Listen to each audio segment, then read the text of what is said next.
Mood tracker time. Colin, here's your endpoint. LSU mood tracker. One of our favorite segments, one of our favorite fan bases. Unless I've been labeled an LSU hater. I checked last week. We've got many accusations on the board. LSU hater, I don't think is on the board yet. So we'll see. The LSU mood tracker is it's the temperature of the fan base. Where is the fan base's head at? But I want to ask you where your head was at this time last year. And everyone can answer this. Now, you can answer quietly amongst yourselves. So let's be honest. Some of you embarrassed yourselves this time last year, didn't you? Some of you fell for it. You fell for the old, well, he's not from the South. He can't win there. He can't recruit there. What accent was that? Look at how foolish he looks dancing in those recruiting videos. Some of you fell for it. And I tried to warn you. But as much as I tried to pull your rope up, you took cinder blocks under both arms and you hopped over the cliff, and I could do nothing for you. And so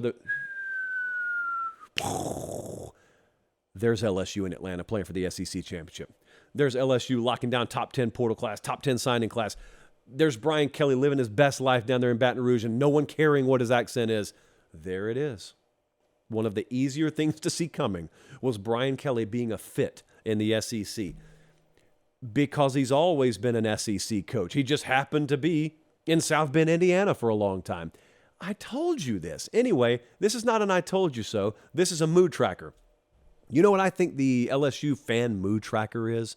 There's one of the most ridiculous ad campaigns in the history of humanity going on right now with Burger King. It's the whole have it your way thing. The mantra is not bad. The music's horrible. But they got their own BK at LSU. I think their mood is have it our way. There's a certain way LSU folks act. There's a certain way they think. There's a certain way and certain pride they take about themselves. Very unique culture. You should never apologize for it. You should embrace it. You shouldn't care at all if anyone ever makes fun of it. I love going down there, so I'm never one making fun of it. I'm the one kind of standing over here with you guys saying, what then? What then? I just sound a little different than you. I'm like Brian Kelly. I would kind of have to fake it if I were to do the accent down there. I'm not from a parish. I'm just from a county, and that county is over in Georgia. But I count myself as one of you. And thankfully you do too, so you feed me every time I go down there. Have it our way. Currently having it our way. The Brian Kelly experiment's not an experiment. It's just working. It's going to work. There's no mystery there. They have the number 6 recruiting class. They got the number 3 portal class. Excellent quarterback room. Harold Perkins, probably the best player defensively in America. Don't forget about Mason Smith.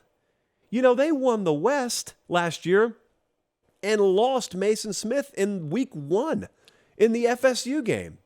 Everyone just forgets about that. That was so deflating. And they ended up still regrouping and winning the West.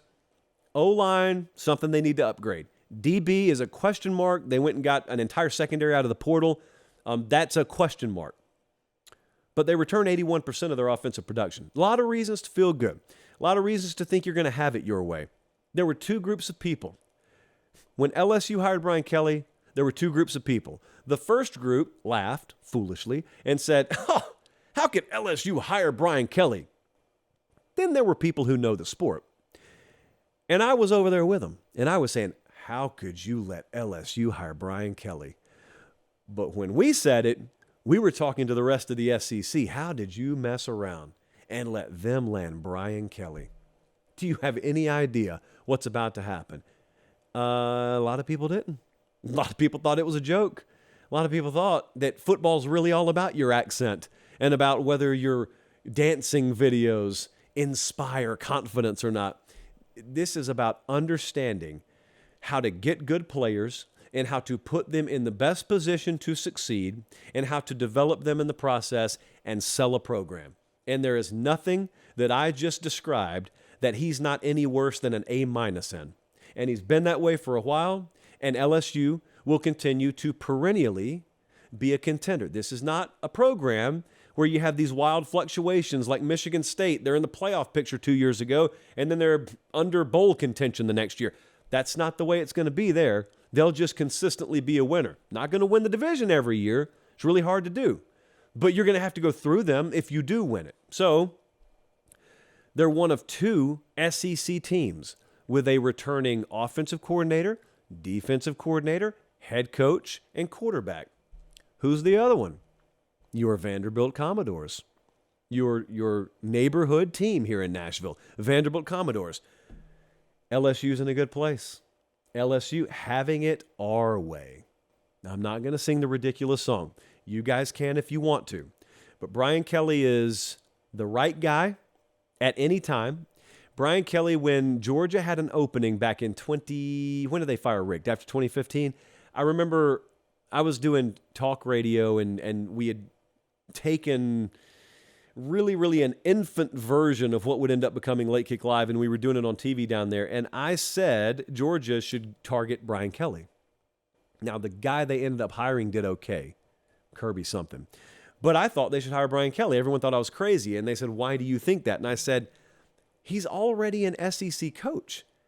And back then, he was more intense than he is now. Brian Kelly, I don't know what kind of medication that he required, but there's no way the heart is meant to pump as much blood through the body over 4 quarters on a Saturday afternoon as Brian Kelly was requiring from his heart to turn his face that color red. So I think that he's taken the foot off the gas a little bit, at least in terms of outward aggression. He's just flat out aggressive to his quarterbacks and whatnot. He talked about that. Anyway, that always screamed SEC to me. He just happened to be at Notre Dame. When that didn't happen, and then he started to get a little bit older, I just thought, okay, that time, that window has passed him by. He'll end up retiring at Notre Dame. And so that's why it surprised me so much. When LSU was able to get this done, it surprised me so much, but it's so obvious. It is so obvious. I was doing radio down there last week, and people said, hey, do you think the nation understands Brian Kelly? And I said, no. And the reason I say that is because I think nationally, when folks hear him talk now, when they just see the way he carries himself, they think it's a show, but it's not. I think that's the real Brian Kelly. That was always Brian Kelly, and it was just kind of buttoned up at Notre Dame. I got no problem with that. Like one of the things I love about college football is there are different cultures at different programs, different things prioritized, different ways they go about doing things. Having said that, some guys are more well-suited for one versus the other. Brian Kelly was always more well-suited for LSU. He just happened to do a pretty darn good job at Notre Dame in the meantime.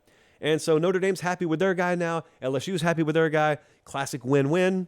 Rare commodity in any day and age, especially in college football. But everyone kind of got what they wanted. And now we got LSU about to open against Florida State in possibly absolutely the game of week 1. I hate that it's in Orlando. No offense to Orlando, but it is what it is. It was in New Orleans last year. And then they open conference play to the LSU Tigers in week 3. They go to Alabama this year. That's the toughest road game. Otherwise, they got Auburn at home. They got Florida at home. They got Texas A&M at home. Fun time should be had by all.